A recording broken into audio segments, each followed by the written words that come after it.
Bismillahirrahmanirrahim. Assalamualaikum warahmatullahi wabarakatuh.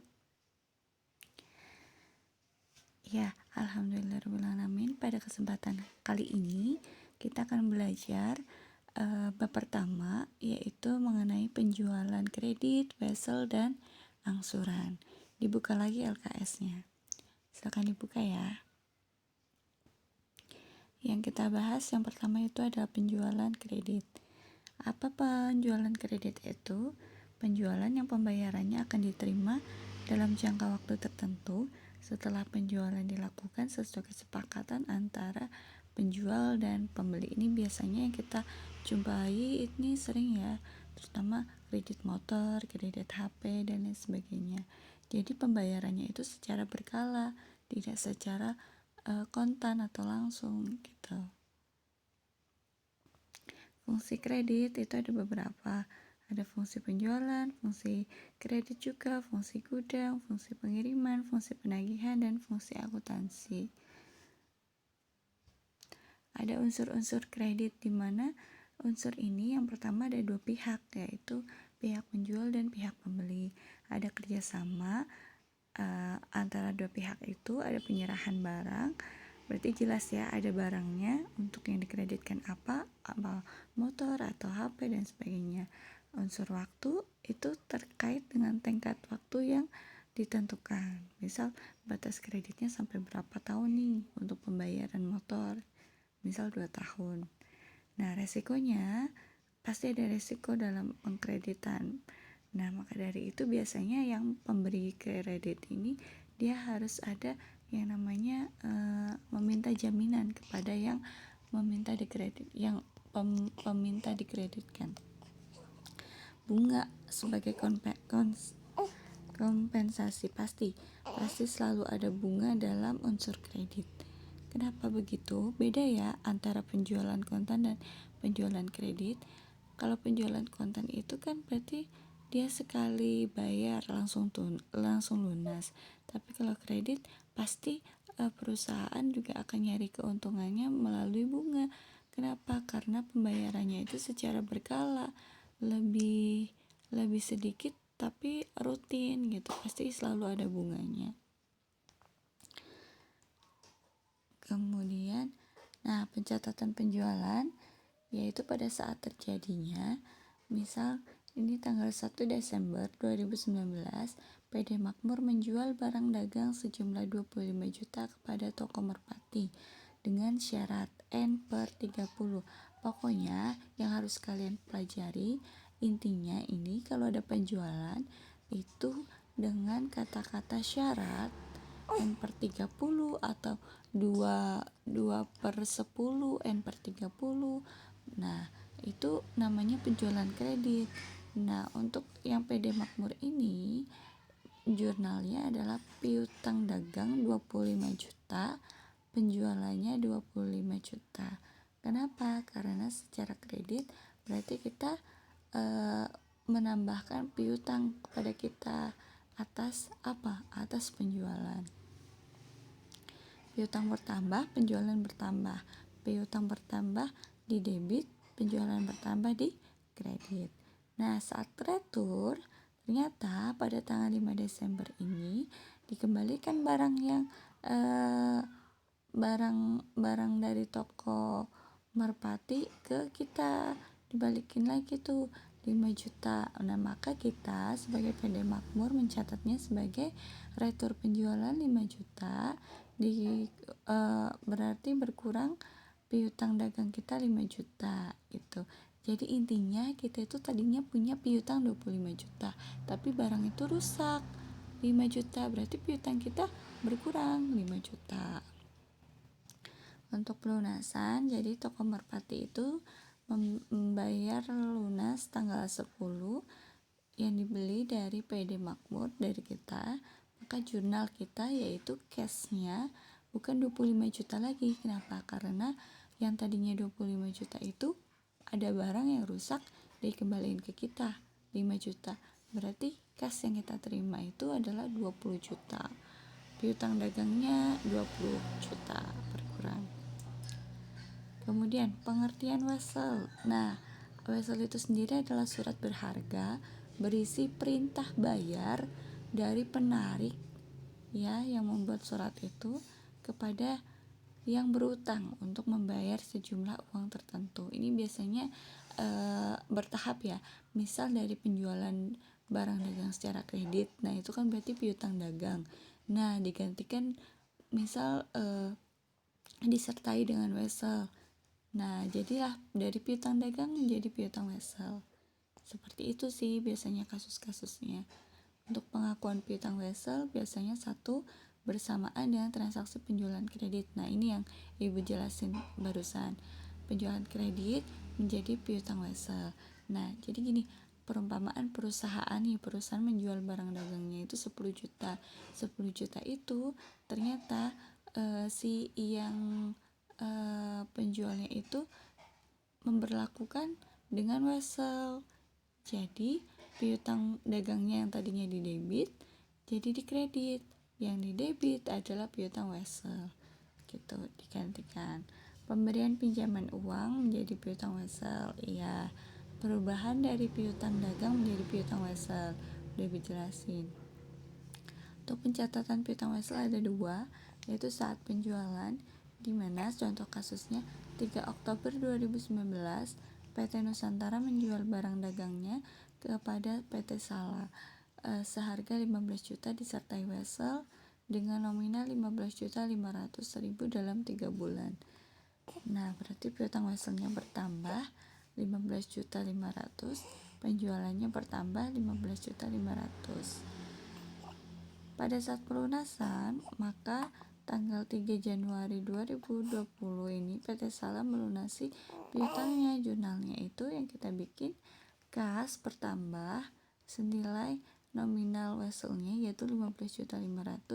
Nah, piutang weselnya berkurang 15.500.000. Penjualan angsuran, kita ke penjualan angsuran yang mana dia dilakukan dengan perjanjian. Pembayarannya itu dilaksanakan secara bertahap pada saat barang-barang yang diserahkan kepada pembeli. Nah, penjual ini menerima pembayaran pertama sebagian dari harga penjualan. Kita lihat untuk kasusnya. Nah, ini ada perbedaan penjualan kredit dan angsuran. Perbedaannya yang pertama, penjualan angsuran itu lebih lama, sampai 5 tahun daripada penjualan kredit yang biasanya hanya 2 bulan, 3 bulan, dan sebagainya. Pada kredit biasa, perbandingan hak milik barang kepada pembeli langsung terjadi, tapi kalau untuk penjualan angsuran tidak terjadi. Resiko kerugian tidak tertagihnya piutang. Biaya penagihan piutang lebih besar jumlahnya pada angsuran daripada penjualan kredit. Jadi yang lebih merasa dirugikan itu adalah penjualan angsuran. Ya kan biasanya ada orang yang telat bayar dan sebagainya, itu resiko dari perusahaan yang menjual untuk angsuran. Dalam penjualan angsuran yang keempat, biasanya dibuat perjanjian antara pembeli dan penjual sehingga penjual tidak dirugikan nih.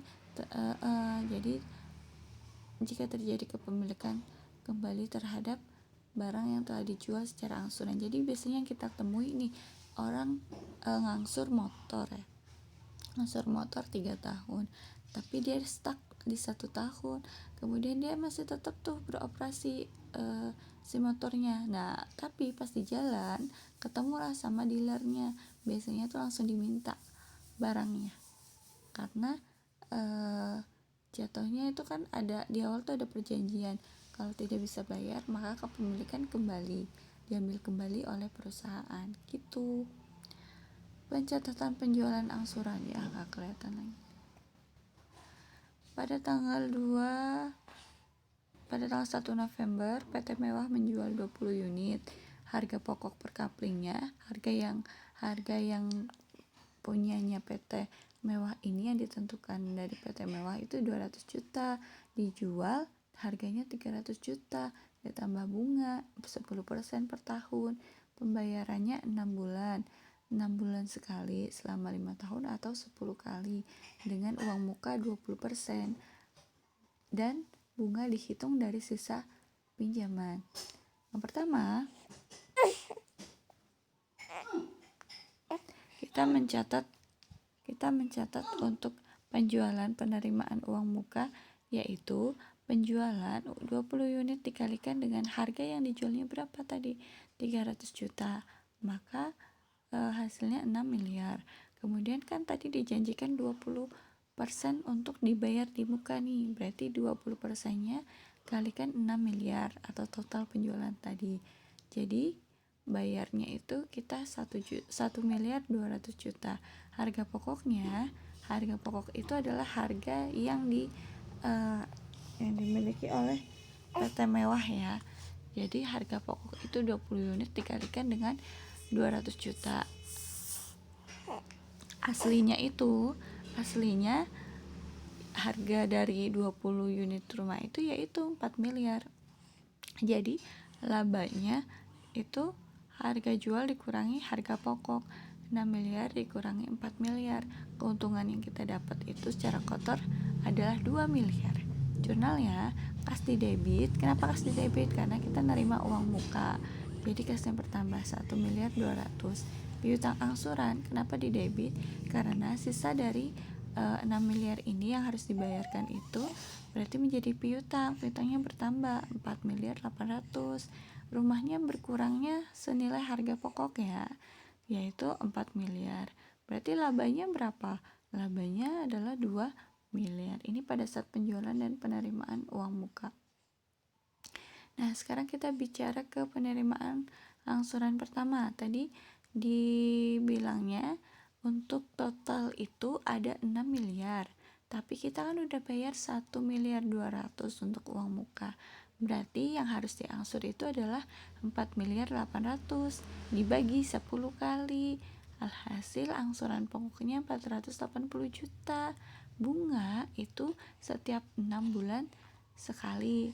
6 bulan per tahun itu adalah 10%.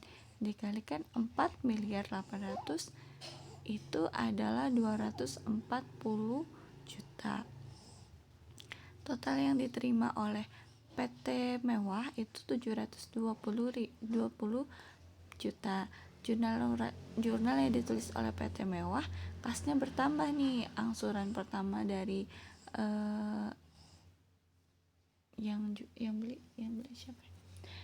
Dari si pembeli, kasnya bertambah ya 720 juta. Piutang angsurannya berkurang. Kenapa berkurang? Karena dia bayar angsuran pertama 480 juta, jadi angsurannya berkurang. Angsuran pertama. Pendapatan bunga bertambah 240 juta. Jadi intinya kalau untuk penerimaan angsuran ini yang berubah itu adalah kas dan pendapatan bunga ya, selalu kas dan pendapatan bunga yang berubah. Kita lihat di penerimaan kedua, angsuran pokoknya 480 juta. Nah, bunganya itu terhitung dari 4 miliar 800 dikurangi dari angsuran pertama tadi. Angsuran pertama kan 480 juta. Nah, maka sisa untuk bunganya itu, sisa yang harus dibayarkan itu terkait bunga dikalikan 6 per 12 dikalikan 10% dikali berapa tuh? 3 miliar sekian ya. Hasilnya 216 juta. Totalnya adalah yang kita terima ada 696 juta. Kemudian jurnalnya yang berubah itu adalah kas dan juga pendapatan bunga. Piutang angsuran tetap berkurang, di kredit 480 juta sejumlah angsuran pokoknya. Di mana di sini kasnya itu 696 juta, beda ya dari angsuran pertama. Kemudian pendapatan bunganya itu 216 juta rupiah. Nah, sekian pembelajaran jam pertama jam kedua. Nah, nanti disusul dengan insya Allah ibu akan mengadakan UH ya. Kalian baca-baca aja. Ibu bikin soalnya ada 10 pilihan ganda insya Allah ya. Terima kasih. Wabillahi taufiq wal hidayah. Wassalamualaikum warahmatullahi wabarakatuh.